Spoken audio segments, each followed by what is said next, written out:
Democracia sim, esse é o nome do manifesto que reuniu diversas personalidades, segundo a imprensa, contra o Bolsonaro. Antes de continuar esse vídeo, vamos ver quais são essas tais personalidades. Mas antes mesmo de ver quais são as tais personalidades, eu peço que você se inscreva no nosso canal, clica aí no sininho, youtube.com/mblivre, deixe seu joinha e compartilhe esse vídeo com os seus amigos. Bom, vamos dar uma olhada então em alguns dos nomes que assinaram esse tal manifesto contra o Bolsonaro e supostamente pela democracia. Você tem diversos artistas aí que já publicamente declararam apoio a candidatos de esquerda, como o Ciro, o Haddad, o Boulos. E aqui tá a Alessandra Negrini, a Leandra Leal, Tulipa Ruiz, a Patrícia Pilar, que foi mulher do Ciro e declara voto no Ciro. E também aquele casal que tá em todas, né, o Caetano Veloso e a Paula Lavigne. E também tem os membros antigos do governo Lula, do governo Fernando Henrique, o Drauzio Varela, né, que ressurgiu aí nessa história assinando o manifesto do Bolsonaro, o Guilherme Leal, né, o cara da Natura que apoiava a Marina Silva, a Neca Setúbal, do Itaú, enfim, diversos membros da elite brasileira. Agora, a primeira questão que fica é a seguinte: eles dizem o seguinte nesse manifesto, deixa eu encontrar aqui. Temos em comum o compromisso com a democracia, com a liberdade, a convivência plural e o respeito mútuo. E acreditamos no Brasil. Um Brasil formado por todos os seus cidadãos, ético, pacífico, dinâmico, livre de intolerância, preconceito e discriminação. Então, peraí, todo esse pessoal tá pela democracia, todo esse pessoal tá pelas nossas instituições, pela tolerância, etc.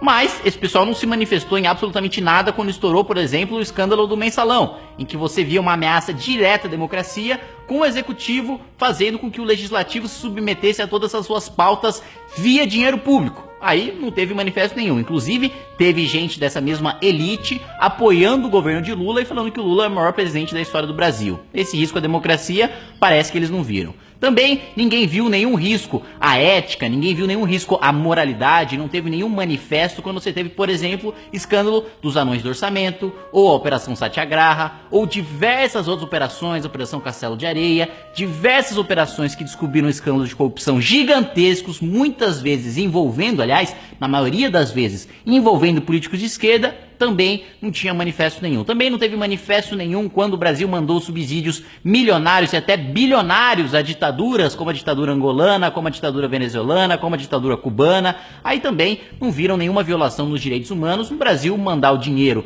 de um país pobre, que é o Brasil, de um país em que várias pessoas passam necessidade, para países ditatoriais em que a população passa fome e que esse dinheiro vai direto para o bolso dos seus ditadores, que desrespeitam completamente os direitos humanos. Não aceitam o direito de livre associação, não aceitam o direito de liberdade de imprensa, não aceitam a liberdade de expressão, enfim, não aceitam liberdade nenhuma. Perseguem opositores políticos, torturam, prendem e matam esses opositores. Mas aí também não teve manifesto nenhum. Tudo bem o Brasil mandar o nosso dinheiro suado do trabalhador brasileiro, que aliás trabalha e muito para a ditadura, tá tudo certo, não tem nada a ver com ética, com tolerância, com democracia. Mais recentemente também não teve nenhuma manifestação em relação ao Petrolão, maior escândalo de corrupção da história do Brasil. Aí, esse manifesto também não falou nada sobre ética, não falou nada sobre moralidade, não falou nada sobre democracia. Ué, qual que é o problema de um partido aparelhar o judiciário, tomar completamente conta do executivo e comprar o legislativo para, na canetada, passar todas as suas pautas autoritárias, como a regulamentação da imprensa, como mandar subsídios para ditaduras, enfim, aí não tem problema nenhum. Quando Lula também afirmou que mandaria prender os jornalistas que fazem as notícias contra ele, basicamente não são notícias contra ele, mas são notícias que mostram os fatos de que sim, ele é um criminoso condenado, de que sim, ele é investigado, de que sim, ele é réu e muito provavelmente vai ser condenado novamente. Aí também ninguém ficou com medo da democracia acabar. É simplesmente a figura que na época ainda estava elegível e que estava em primeiro nas pesquisas para a presidência da República, falando que ia mandar prender jornalista,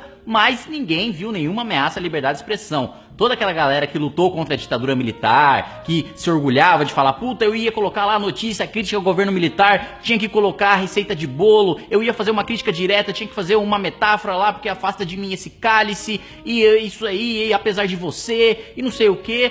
Agora, mandar prender jornalista não tem problema nenhum. né? Porque é o Lula, se é o Lula que tá mandando prender jornalista, não tem ameaça nenhuma pra democracia. Afinal, qual democracia não tem um presidente da república que manda prender jornalista, né? Tá tudo certo, tá tudo ok. Também, em relação à intolerância, discriminação e preconceito, não falaram e não teve manifesto nenhum quando o Lula falou que a culpa era dos banqueiros brancos, dos olhos azuis, né? Não, imagina, isso não é racismo, não. Racismo só existe quando é pra negro, quando é pra qualquer outra raça não existe, né? Então, outro ponto também, quando o Lula fez piada com estupro com a Clara Ante, falando que ela acordou achando que tava num sonho porque tinha um monte de agente da Polícia Federal em volta dela. Aí também não tem problema nenhum, discriminação nenhuma. Fazer piada com estupro, né, pô? Esquerda, tá tudo certo, né? Estupro é um negócio de boa, suave, você pode ficar fazendo piadinha quanto você quiser, ainda mais sendo um ex-presidente da República, né? Você não tem figura institucional nenhuma a zelar, você não tem nenhum papel na opinião pública e você pode ficar fazendo piadinha com estupro, né, pô? O humorista é a mesma coisa que um ex-presidente da República institucionalmente, né? O peso das falas é o mesmo, então não precisa fazer manifesto contra a intolerância, não precisa fazer manifesto pela democracia, não precisa fazer manifesto pela moralidade. Agora, quando eles temem, né, a vitória de um candidato que tá se mostrando pelas pesquisas aí, mostra que cresce cada vez mais e que tem muita chance de vencer, que é o Bolsonaro, que é um candidato que, por mais que a gente tenha críticas a fazer ele, nunca se envolveu em escândalos de corrupção, nunca falou que ia mandar prender jornalista, nunca teve nenhum tipo de fala absurda ou fez piada com estupro como o Lula fez, aí é uma ameaça à democracia. Aí não pode, aí é um absurdo, aí um cara que nunca comprou nenhum parlamentar, um cara que nunca propôs regulamentar a imprensa, aí é um grande absurdo, as instituições vão acabar, a democracia vai ruir, a Constituição vai começar a pegar fogo sozinha automaticamente e vai virar o apocalipse institucional. Realmente é uma grande cara de pau desses artistas e dessa elite, tanto esses artistas como a elite brasileira, grande parte da elite brasileira, dos artistas brasileiros, lucraram e lucraram muito durante os governos petistas e justamente por causa disso não falaram absolutamente nada. Isso se trata única e exclusivamente de canalice, não é preocupação com a democracia, com a moralidade, com a ética, com a tolerância ou em combater a discriminação. É a simples cara de pau de quem tá com medo de perder os seus benefícios de elite, de quem tá com medo de perder todo o dinheiro público que é irrigado diretamente para os seus bolsos todos os anos. Isso é de uma cara de pau gigantesca, parece até que eles nem disfarçam, é de fato um manifesto absurdo, é de fato um manifesto hipócrita que não representa em nada a população brasileira, que não representa em nada aqueles que pagam os impostos, que trabalham e que produzem, e não aqueles que surrupiam os impostos para os próprios bolsos, como é o caso de alguns que assinaram essa lista, mas enfim, o recado que fica é bastante claro. Boa parte dos artistas e da elite brasileira sempre jogaram contra o Brasil durante os governos petistas e continuam lutando cada vez mais ferrenhamente com medo de perder a sua mamata, com medo de perder a sua posição social. O que nós do MBL pudermos fazer para combater essa hipocrisia e esse tipo de gente abjeta que utiliza as pessoas como moeda de troca, que utiliza a democracia como moeda de troca, que utiliza a república como moeda de troca, nós vamos fazer. Inscreva-se no nosso canal youtube.com/mblivre. Precisamos da sua ajuda. Acesse mbl.org.br/contribua.